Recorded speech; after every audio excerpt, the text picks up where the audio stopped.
Place à ceux qui sont les générations futures de Jean-Marie Pelt, ceux qui étaient loin d'être nés il y a 50 ans, leurs parents même n'étaient pas nés, ou presque pas nés. En fait, on vous propose dans cette nouvelle séquence d'écouter 10 jeunes gens, donc jeunes femmes et jeunes hommes, qui ont entre 20 et 25 ans et qui vont prendre la parole devant vous aujourd'hui.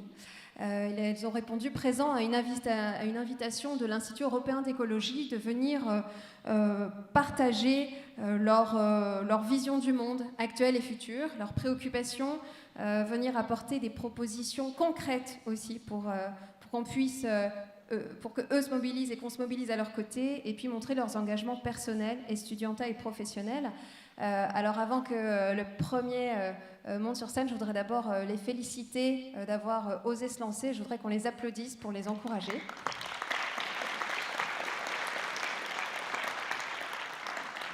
Alors il y a eu cette très belle citation de Jean-Marie Pelt tout à l'heure. Il a dit dans sa vidéo « Il y a un art de fréquenter la vie que nous devons découvrir au siècle suivant ».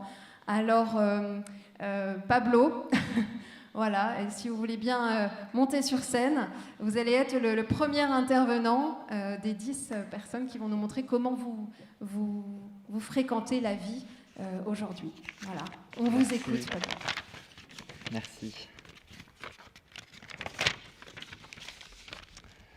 Bonjour à toutes et à tous. Si je suis là ce soir, si je suis venu à cette soirée des 50 ans de l'Institut européen d'écologie, c'est parce que j'ai un message à vous faire passer, à faire passer.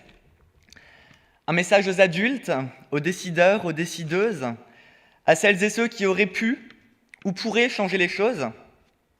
Les autres, je vous conseille de m'écouter quand même, parce que nous devons toutes et tous nous sentir concernés. Je veux que l'on m'entende, car mes propos sont ceux d'une génération entière que l'on sacrifie. Je suis plein de colère de constater le quasi-immobilisme de la société face aux alertes permanentes sur l'état de la planète. De quel droit vous permettez-vous, décideurs, décideuses, de mettre en priorité votre confort, vos intérêts, ceux de l'économie, des multinationales et de leurs patrons avant les nôtres, et avant notre droit à vivre aussi heureux que vous viviez? Car oui, trop de matins en se levant, l'angoisse de ce qui nous attend pour notre vie nous empêche d'être heureux. Comment profiter de ce que vous appelez les plus belles années de nos vies, lorsqu'on sait que dans le meilleur des cas, la Terre se réchauffera d'1,4 degré et plus probablement de 2,7 selon le GIEC? Ce réchauffement entraînant la fonte des banquises, la montée des océans, la disparition de villes, de pays, donc de la pauvreté, de la guerre, de la misère, etc. Le pire, c'est que vous avez raison. Nous sommes en train de vivre les plus belles années de nos vies. Et après, ce sera pire. La période du Covid, si dure pour nous, par l'absence de contacts sociaux, de liens humains, n'était qu'un avant-goût de notre futur. Et ça, tout le monde le sait. Ici, ailleurs, vous le savez tous, et promis, même Emmanuel Macron le sait. Et pourtant, personne n'est à la hauteur. Celles et ceux qui pourraient changer les choses ne le font pas. Voire, ils empirent la situation. Maintenant, nous attendons de vous, vous politiques, vous personnes influentes, vous personnes comme moi, comme tous les autres, que vous entendiez notre angoisse, que vous réalisiez ce que votre immobilisme représente pour nous, pour nos vies, et que vous réagissiez vite. Cessez de vous obstiner à tenir en vie ce système pourri, par confort ou par intérêt, et acceptez avec nous de construire autre chose. La mobilisation des jeunes est une main tendue, un appel au secours, car nous avons besoin de vous toutes, de vous tous, pour construire la société écologiste et juste de demain. Cessez de la repousser et construisons ensemble notre futur. Bravo. Alors bravo Pablo. Alors c'est vrai que j'avais oublié, moi je le savais, que ça allait mal commencer pour vous. Mais finalement ce qu'il faut entendre derrière les reproches et la colère, c'est vraiment cette main tendue pour qu'on fasse alliance tous ensemble pour relever les défis. C'est vraiment un plaidoyer pour un réveil de toutes les générations face aux catastrophes à venir. Et maintenant j'appelle Paul Voirgard. Paul est étudiant en licence sciences de la vie à l'Université de Lorraine. Bonsoir Paul. Et Paul, ce soir, veut nous alerter sur l'impact des déchets domestiques avec voilà, le fléau des plastiques et pourquoi pas aussi qu'on puisse tous prendre des conseils pratiques pour agir sur ce sujet-là. Mesdames, Messieurs, bonsoir. Bon, il y a un petit peu de monde, ça fait plaisir. Alors ce soir, j'ai envie de vous parler d'un sujet qui me tient tout particulièrement à cœur et pour lequel j'embête ma mère depuis maintenant un certain temps. Il s'agit de la réduction des déchets domestiques. Alors pourquoi cet intérêt ? Eh bien parce que d'après les calculs réalisés par l'ADEME, un individu produit en moyenne 354 kg de déchets par an. Alors je ne sais pas pour vous, mais pour moi ça me paraît tout bonnement exorbitant. Ce sont d'ailleurs ces déchets, dont seulement un tiers sont revalorisés, qui transforment nos océans en poubelles à ciel ouvert, qui créent de nombreux problèmes pour les écosystèmes et la biodiversité. Alors dans cette salle, je sais que beaucoup d'entre vous, voire la plupart, sont conscients de cette réalité, mais nombreuses sont les personnes qui s'en remettent encore aux industriels ou aux élus pour espérer une réduction massive de nos déchets domestiques. Toutefois, je ne pense pas que ce soit de cette manière que nous devons nous comporter, mais au contraire, plutôt que d'être attentistes, c'est à nous de créer un certain élan, comme l'ont fait les jeunes qui défilaient tous les vendredis pour le climat. Ce soir, j'ai envie de vous rappeler 2 gestes essentiels pour réduire notre production de déchets domestiques. Premièrement, on le sait tous, il est nécessaire de stopper sa consommation d'eau sous forme de bouteilles et de privilégier la consommation d'eau au robinet. Il faut savoir qu'à consommation égale, le fait de jeter une bouteille d'eau pollue 3500 fois plus que l'eau du robinet et que vous dépensez environ 200 fois plus d'argent. Deuxièmement, il est essentiel de valoriser nos déchets verts par le compostage. Chaque mois, cette méthode de recyclage permet de réduire de 10% l'ensemble des déchets produits et de 30% des déchets organiques. Le compost, qui peut être utilisé comme engrais naturel, permet également la protection des sols de votre jardin, par exemple, en réduisant le risque d'érosion en cas d'intempérie. Bien entendu, il existe d'innombrables manières de réduire ces déchets. Vous avez compris que ce changement de comportement nécessite de fournir un certain effort. Toutefois, je peux témoigner que ce sont des efforts gratifiants. Je vous encourage donc tous ici à vous lancer, à faire vos propres recherches sur le sujet et faire part de vos connaissances à votre entourage. Maman, je pense que l'on peut déjà être satisfait des efforts fournis, mais il nous reste encore une belle marge d'amélioration. Merci et bonne soirée.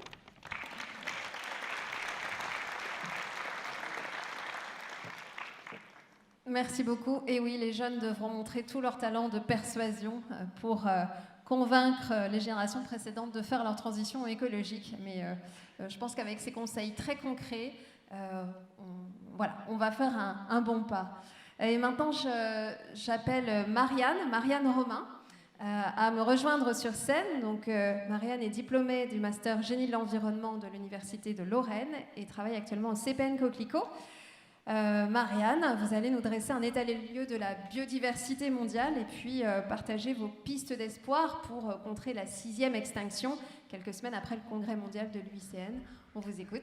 Alors bonsoir. Lors de mes études et notamment pendant mon master en gestion de l'environnement à Metz, j'ai été fortement sensibilisée à la nécessité d'avoir une planète avec des écosystèmes en bonne santé pour préserver un équilibre qui est indispensable à notre vie. Mais malheureusement, on m'a aussi montré que l'être humain exerce une pression sur la nature de par une consommation et une production effrénée et que cela provoque un effet directement délétère sur notre santé. J'ai beaucoup été marquée lors de mes cours de biodiversité, fonctionnement des écosystèmes et perturbations.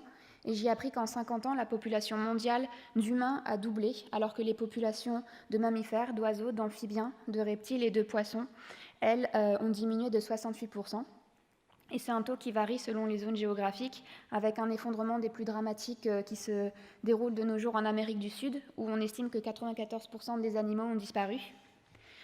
On nous a aussi beaucoup parlé de la liste rouge qui est établie par l'UICN, dans laquelle on dénombre 35 000 espèces d'animaux qui sont considérées comme vulnérables, voire en danger d'extinction. Même des espèces qui nous sont proches sont menacées, comme par exemple le moineau domestique. Et il y a aussi des espèces qui disparaissent avant même d'avoir été découvertes et qui ne seront jamais connues. L'extinction des espèces, c'est un phénomène qui est certes naturel, mais de nos jours, c'est une réelle extinction de masse qui est en cours.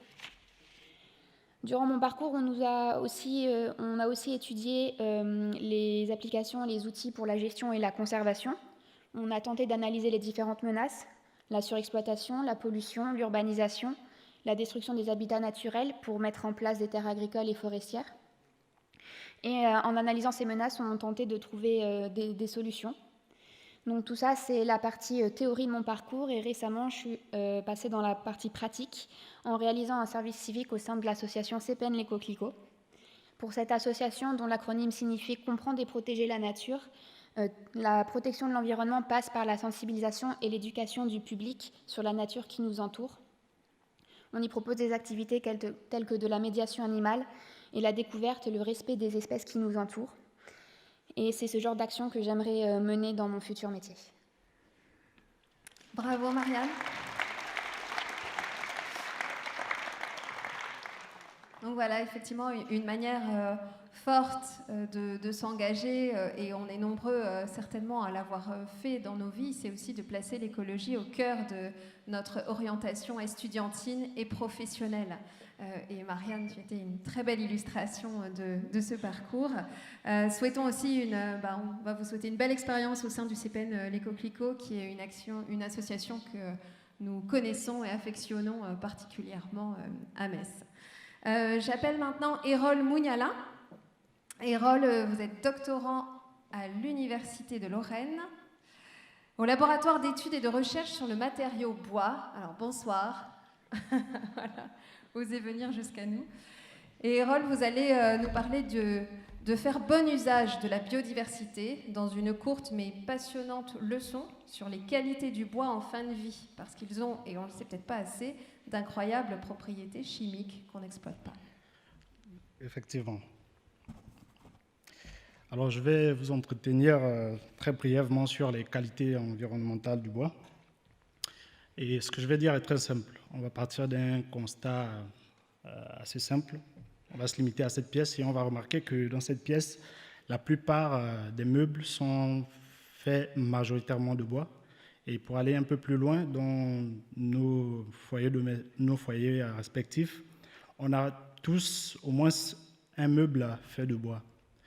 Et que peut-être même pendant cette pause, il y a plusieurs personnes qui pourront peut-être fumer avec une pipe en bois. Alors c'est pour dire que le bois est un matériau omniprésent dans le quotidien de l'homme et que, fort malheureusement, son enjeu environnemental reste régulièrement oublié.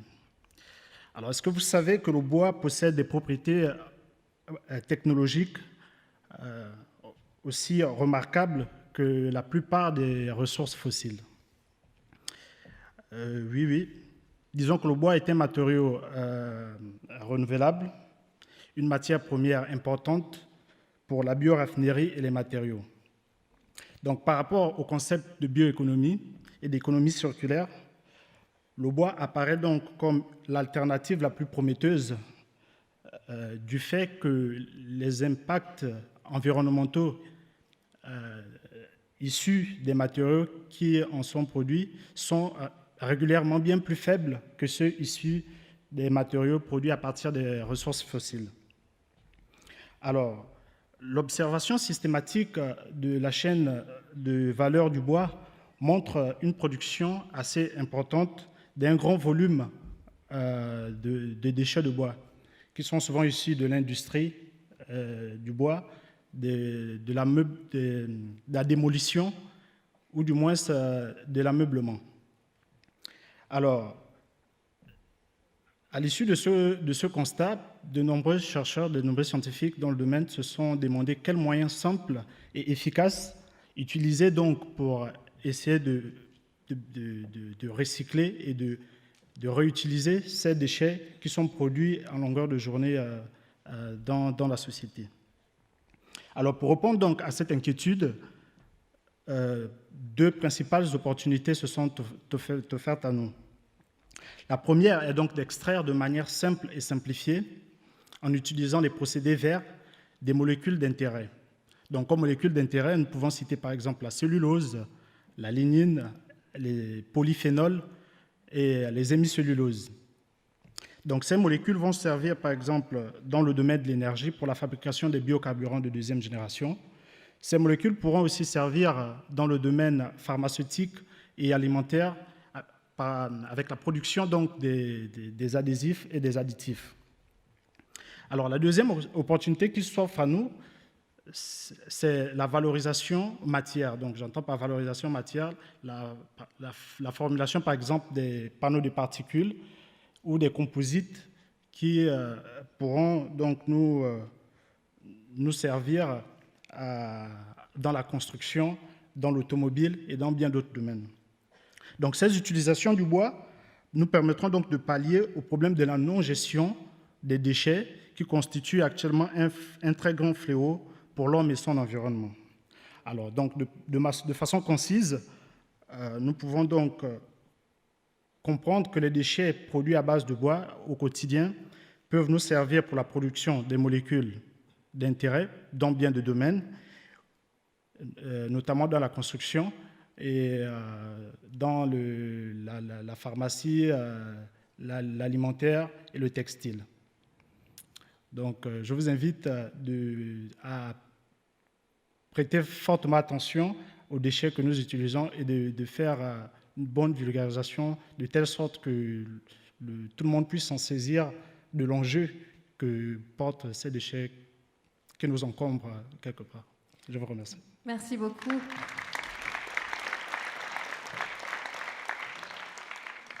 Alors, merci beaucoup, Erol, et bonne continuation aussi dans vos recherches doctorales aussi pour montrer tous les potentiels peut-être encore inexplorés de cette ressource renouvelable. Et j'appelle à présent Chloé Chrisman, étudiante à Centrale Supélec, qui va nous parler des impacts environnementaux de l'alimentation. Alors, les impacts sanitaires, nous les connaissons de mieux en mieux et on a abordé rapidement le sujet tout à l'heure quand nous parlions d'écotoxicologie. Mais est-ce que l'état de nos connaissances sur l'impact environnemental de l'alimentation est satisfaisant ? On va le voir avec Chloé. Mesdames, Messieurs, laquelle de ces tomates est la plus verte ? Alors, je vous rassure tout de suite, je ne suis pas daltonienne, hein, mais juste un petit peu perdue. Alors maintenant que l'achat local est devenu de plus en plus populaire, ces détracteurs se multiplient. À ce qui paraît, acheter des légumes d'ici, ça ne serait pas si vraiment écolo que ça. Alors, comment est-ce que je peux faire des achats réfléchis lorsque je me rends au supermarché et que je suis devant le rayon fruits et légumes ? Alors, comme vous tous ici, je veux faire ma part pour la planète. Et donc, dans ce cadre, je suis devenue soucieuse de la provenance des aliments. Je me dis qu'il vaut mieux privilégier les légumes qui ont poussé près de la maison, c'est pas ça ? Et en fait, aussi cela surprenant que ça puisse paraître, on émet parfois plus de gaz à effet de serre en se rendant à l'épicerie en voiture que le légume du bout du monde qui s'est rendu exactement au même point. Dans ce cas, aller faire son marché à vélo et acheter des produits importés serait donc même plus écolo. Les adeptes de l'alimentation locale croient que la distance entre le lieu de production d'un aliment et celui où il est consommé est représentative de sa dépense énergétique totale. Mais pour calculer vraiment le poids environnemental d'un aliment, il faut aussi observer son cycle de vie. Alors, le transport ne compterait que pour 11% des émissions des gaz à effet de serre des aliments, ce qui leur est totalement imputable. La grande majorité des émissions, de ces émissions sont en fait réalisées durant la production des aliments, et c'est pour ça que ceux qui, comme moi ce soir dans cette salle, veulent réduire l'empreinte écologique de leur assiette devraient vraiment se soucier davantage du mode de production de l'aliment qu'ils vont cuisiner en rentrant. Alors par exemple, si on fait venir une laitue de Californie par camion, vraiment on fait fausse route, hein. La laitue contient 99% d'eau et la Californie a un climat semi-aride. La faire pousser demanderait un important effort d'irrigation. Nous lui ferions faire plus de 3 jours de route avant de la trouver au supermarché. Ça n'a aucun sens. En plus de ça, il faut considérer que tous les types de transport n'ont pas le même poids sur la balance énergétique. Donc le transport marin, par exemple, compte pour 65% de tout le kilométrage alimentaire et c'est le moins polluant. Un aliment qui vient de loin par bateau sera plus vert qu'un autre qui a moins voyagé, mais qui s'est rendu dans cette même épicerie par l'autoroute. Alors, le développement durable, vous le savez, il inclut des concepts d'environnement, c'est évident, mais également des considérations économiques et sociales. Voilà. Alors, doit-on favoriser finalement les petites entreprises à gauche, à droite, ou plutôt un lieu de production où on peut tout contrôler? Et finalement, la prochaine fois que vous irez au supermarché, pensez-y, quelle tomate sera la plus verte? Merci.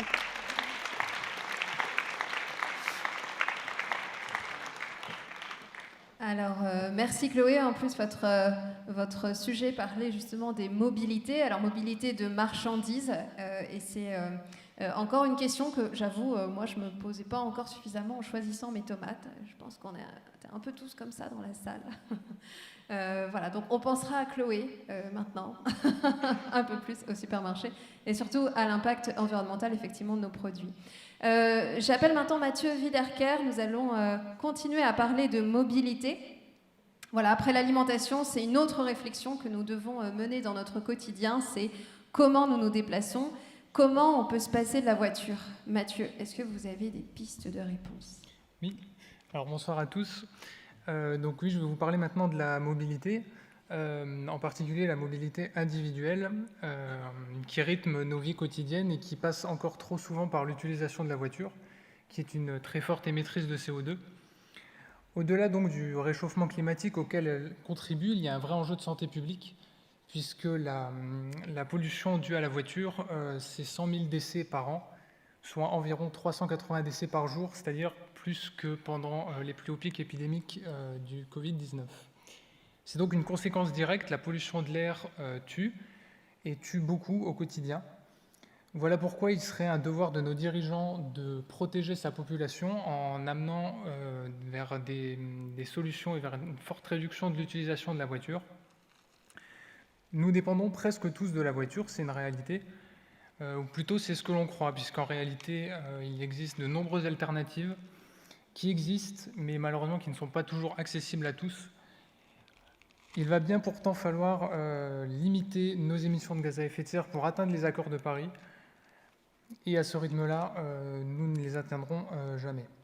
Chacun doit remettre en cause l'utilisation de la voiture dans son quotidien, c'est essentiel, et voilà pourquoi, à You for Climateness, collectif auquel j'appartiens, nous jugeons essentiel que des moyens de transport non polluants soient accessibles et gratuits pour tous, car il est essentiel de se déplacer au XXIe siècle. Et il faut vraiment inciter les gens à utiliser des moyens de transport non polluants et pas simplement à les laisser persister, les laisser exister, sans qu'ils soient suffisamment utilisés. Merci Mathieu. Alors cette intervention nous rappelle qu'effectivement, sans l'intervention puissante des décideurs politiques, nos éco-gestes ne pourront pas forcément suffire à relever le défi climatique. Et juste après vos interventions, nous laisserons la parole aux décideurs politiques locaux. Peut-être vous apporteront aussi des éléments de réponse et leurs solutions. Avant cela, je voudrais passer la parole à Clara Mouton, qui est lycéenne, qui milite également, comme Pablo, le premier intervenant que nous avions écouté tout à l'heure, qui milite également au sein du mouvement Youth for Climate. C'est vous notamment qui organisez les marches climat et les grèves pour le climat à Metz. Clara, nous vous écoutons. Vous voulez nous parler des océans. Donc, bonsoir à tous et à toutes. Alors, j'ai décidé de vous parler ce soir de l'importance de la préservation des océans. Donc, c'est une cause qui me tient particulièrement à cœur, car j'ai toujours été sensible aux animaux et à l'environnement depuis mon enfance. Il est donc important d'agir et de prendre conscience de la situation environnementale. Tout d'abord, je pense qu'il est important de parler de la gravité et l'ampleur qu'a le plastique sur les espaces marins. Donc il faut savoir que chaque minute, l'équivalent d'un camion poubelle est déversé dans les océans. Du côté des animaux marins, 90% d'entre eux ont déjà ingéré du plastique et presque toutes les tortues en ont dans l'estomac. Chaque année, entre 8 et 12 millions de tonnes de déchets plastiques sont déversés dans les océans et tuent plus d'1 million d'animaux et touchent 700 espèces, en les empoisonnant, en les étouffant ou en leur provoquant des maladies qui les empêchent de se nourrir. Et donc certains d'entre eux finissent donc par mourir de faim, malheureusement. Je pense qu'il est aussi important de rappeler l'existence du 7e continent. Donc qu'est-ce que le 7e continent, pour celles et ceux qui ne le savent pas? C'est un amas de déchets, en fait, les déchets qui sont présents dans les océans et qui sont jetés, qui forment en gros ce 7e continent, qui a une superficie 6 fois plus grande que la France. Donc il est énorme. Et il se situe entre les côtes d'Hawaï et l'Amérique du Nord. Il est aussi important de faire un focus sur l'impact écologique et la part de responsabilité qu'ont la Chine et l'Amérique, et notamment donc sur le plastique présent dans les mers et les océans. Donc sur ces 5 fleuves, le Yangtze, qui est un fleuve chinois, déverse à lui seul 55% des déchets responsables de la pollution mondiale marine. Donc c'est une part importante pour un fleuve à lui seul. Quant aux États-Unis, ce sont des gros générateurs de plastique. Rien qu'en 2016, 42 millions de tonnes métriques, soit 46 millions de tonnes impériales, ont été générées de leur part. De plus, des déchets sont jetés illégalement et ils ont une mauvaise gestion de ceux-ci, ce qui crée un afflux de pollution sur le littoral. Au niveau des enjeux pour les océans, le plastique empêche les algues de se développer, contamine et empoisonne les espaces marins et tue évidemment des espèces, malheureusement. Du côté des gaz à effet de serre, il continue actuellement de réchauffer les océans et les acidifie, ce qui fait fuir les poissons et engendre donc un danger alimentaire pour les espèces qui dépendent des poissons. Donc, par rapport à tous ces enjeux graves, nous devons absolument réduire notre consommation de plastique, ainsi que notre empreinte carbone, car ces catastrophes sont en train d'avoir lieu et nous pouvons encore les ralentir. C'est pour cela que des mesures à une échelle sociétale doivent être prises impérativement et rapidement pour ne pas condamner notre génération et les générations futures. Merci Clara.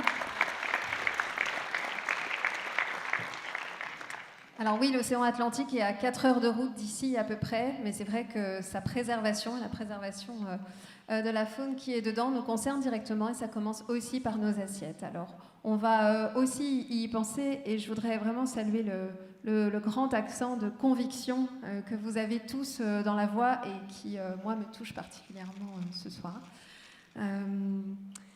Voilà, je voudrais maintenant appeler Thibaut Aubry qui travaille à Lorraine Nature Environnement en tant qu'ambassadeur environnement durable, patrimoine et cadre de vie. Thibaut, vous allez nous faire un petit peu de pédagogie autour des évolutions qui menacent les forêts et vous allez l'écouter, il porte une solution qui est assez évidente. Bon, je vous laisse l'écouter. Alors, j'ai laissé tomber la solution, mais on va le faire quand même. Vous la remettrez peut-être à la fin, je vous la demanderai. Voilà. Alors, bonjour à tous, bonjour à toutes, et merci d'être là ce soir. Alors, lorsqu'on m'a proposé de parler devant vous pour les 50 ans de l'Institut, la thématique de mon intervention, elle n'a pas été très difficile à trouver. Comme beaucoup d'entre vous, je suppose, je suis un enfant du Cru, donc je suis né, j'ai grandi en Lorraine, et bien évidemment, j'ai arpenté le territoire vosgien. Donc je me suis émerveillé devant ces paysages, devant le lac Blanc, devant Blanchemer, devant la Chourte, enfin, sur la Chourte. Autant de lieux qui sont hors du temps, nichés au sein de forêts qui sont pourtant aujourd'hui condamnées. Le réchauffement climatique est passé par là. Les résineux des massifs vosgiens, que ce soit les épicéas ou les sapins, sont victimes des scolites. Moins résilients après plusieurs sécheresses estivales successives, ils succombent très très vite. Et ne comptez pas sur des plantations si vous comptez les revoir. D'ici à 2100, on estime qu'il n'y aura pas un seul endroit en France où les épicéas pourront s'implanter de façon pérenne. L'aire de répartition du sapin, mais aussi de plusieurs feuillus, notamment le hêtre, est également destinée à diminuer de manière drastique. Alors j'entends souvent dire que la forêt en France va bien, et souvent avec un argument qui est celui de sa proportion, qui est à son plus haut niveau depuis la Révolution et même avant. Mais la réalité du terrain, c'est pas ça. Dans les Vosges, la seule perspective envisageable aujourd'hui, c'est de planter du cèdre ou encore plus de douglas. En somme, on propose une homogénéisation de nos forêts et la disparition pure et simple de plusieurs de ces essences emblématiques. Et je ne sais pas ce qu'il en est pour vous, mais moi, c'est une idée qui m'attriste énormément. Merci beaucoup.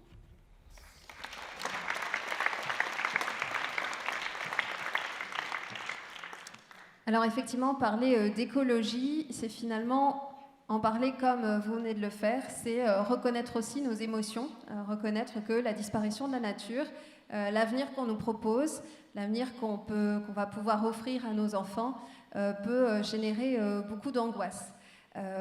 Et c'est vrai que parler d'émotion, parler de sensibilité, c'est ce que nous allons faire avec les 2 dernières interventions. Alors j'appelle d'abord Clara Persona, étudiante à Centrale Supélec. Clara va nous proposer une réflexion plus philosophique sur la source de nos comportements destructeurs, parce qu'après tout, l'origine de la crise environnementale est peut-être dans notre tête. Je vous laisse nous aider à y réfléchir. Mesdames, Messieurs,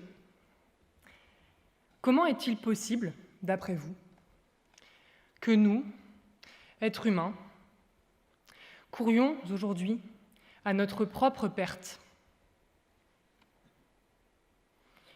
Avez-vous observé ces masses d'individus consommant de façon compulsive, souvent anxieuse et vaine?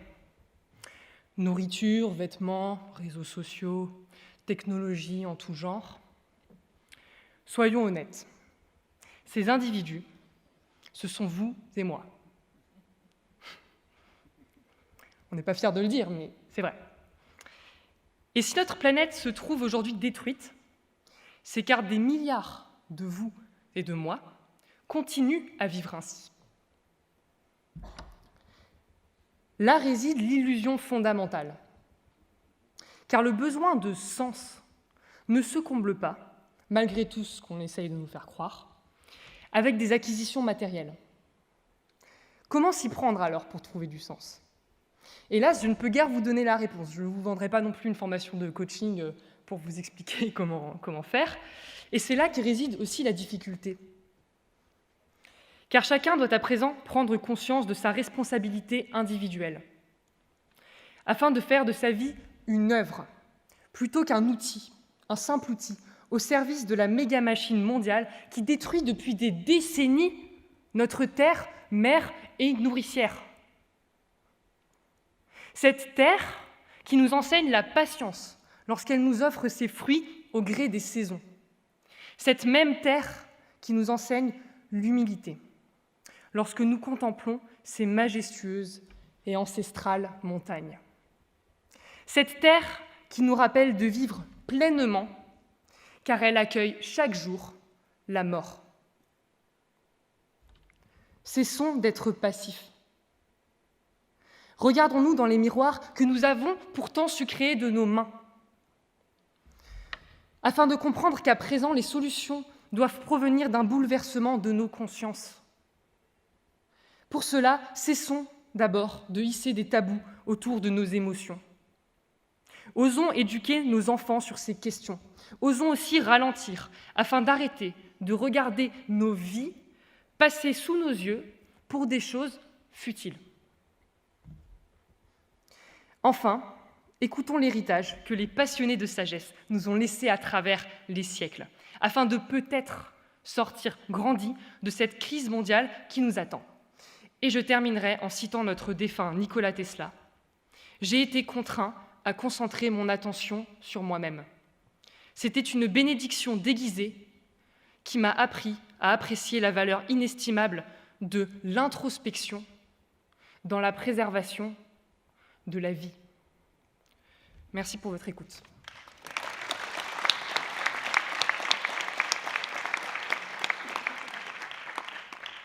Alors merci Clara, et c'est vrai que cet état d'esprit, on a l'impression qu'on ne l'a jamais eu, peut-être pour les générations que nous sommes, enfin la mienne et puis celle au-dessus, et pourtant avec Merveille Mouloumi, notre dernière intervenante, on va voir que peut-être il reste un espoir, c'est qu'on apprenne, qu'on réapprenne à remettre de la sensibilité dans le monde pour mieux l'aimer et le protéger. Merci. Bonsoir à tous. Mon propos n'est pas très intellectuel, très scientifique, mais ce que je veux vous dire, ce n'est pas tiré par les cheveux, donc j'espère qu'on va en tenir compte. Voilà. Donc mon propos part du fait qu'en chaque société, en chaque peuple, en chaque humain, il y a une sensibilité aux problématiques écoculturelles, donc aux problématiques environnementales. Simplement parce que l'humain, par essence, est déjà un être foncièrement éco-citoyen. C'est-à-dire, écolo ou pas, on est tous des éco-citoyens. D'ailleurs, n'hésitons pas que de la poussière nous venons et à la poussière nous repartirons. Et souvenons-nous de l'émerveillement que nous avons devant le coucher du soleil, ou peut-être de l'apaisement que nous avons devant la senteur des fleurs, devant le concert d'un ciel étoilé, ou peut-être devant la musique du vent, simplement. Alors je me souviens d'un poète, il s'appelle Birago Diop, qui disait, enfin il nous appelait à une sorte de sensibilité à ces choses naturelles qui nous entourent, et je cite, « Écoute le plus souvent les choses que les êtres. La voix du feu qui s'entend, entend la voix de l'eau. Écoute dans le vent le buisson en sanglots, c'est le souffle des ancêtres. » Et je me souviens, ce ne sont pas des bêtises, ce ne sont pas des mensonges. Lorsque j'étais enfant, je chassais le vent en chantant. Je disais dans une langue pour nous, le vent va-t-en avant que, pardon, la fumée va-t-en avant que le vent n'arrive. Et lorsque j'étais enfant aussi, je me souviens que lorsque je prenais à un arbre un peu de ses écorces, je me dépêchais de le soigner avec mes jolies petites mains, tout doucement, tout rapidement. Ces petits gestes écologiques faisaient partie de nos traditions. Ces petits gestes écologiques faisaient partie de nos cultures, de nos habitudes. On les faisait tout naturellement. Les êtres vivants qui nous entourent faisaient partie de la famille. C'étaient des membres de notre entourage, tantôt des cousins, des frères, tantôt des sœurs, des tantes, tantôt des grands-parents, des ancêtres, tantôt des totems. Je pense qu'aujourd'hui, plus que jamais, il est important de repartir à cette sensibilité. Il est important de reconstruire un lien à la nature, un lien fraternel, un lien sensible, mais quelque chose qui nous permettrait naturellement de reconsidérer les êtres qui nous entourent. Je pense qu'il est important de fonder une poétique, j'ai envie de dire une poétique éco-culturelle, mais peut-être une praxis éco-centrée, fondée donc sur ces petites choses-là, sur ces menus rien, mais qui font finalement l'esthétique de la vie. Poétisons, vivons. Merci. Merci beaucoup.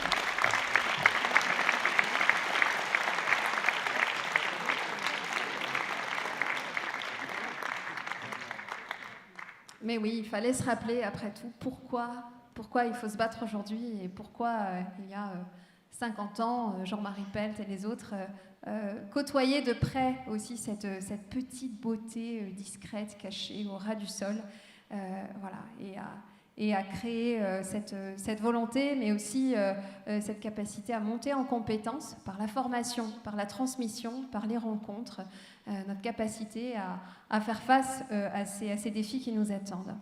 Alors je voudrais vous proposer déjà qu'on vous applaudisse encore une fois tous les 10 très chaleureusement.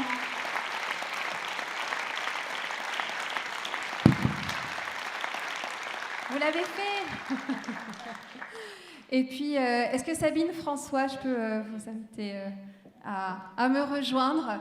Alors, Sabine et moi, nous avons 2 fois 18 ans, 2 fois 20 ans à peu près. Voilà, et toutes les deux, nous sommes nées, on va dire, au tournant des années 70-80. Nous sommes finalement une génération de transition entre les pionniers...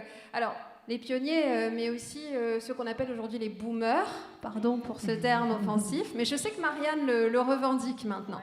Voilà, donc nous sommes à la transition entre ces boomers qui sont nos parents, et puis cette génération voilà, qui est là juste après nous. Alors, qu'est-ce que vous retenez de leur message, et puis qu'est-ce que vous souhaitez, vous, pour eux, ou qu'est-ce que vous souhaitez faire avec eux ?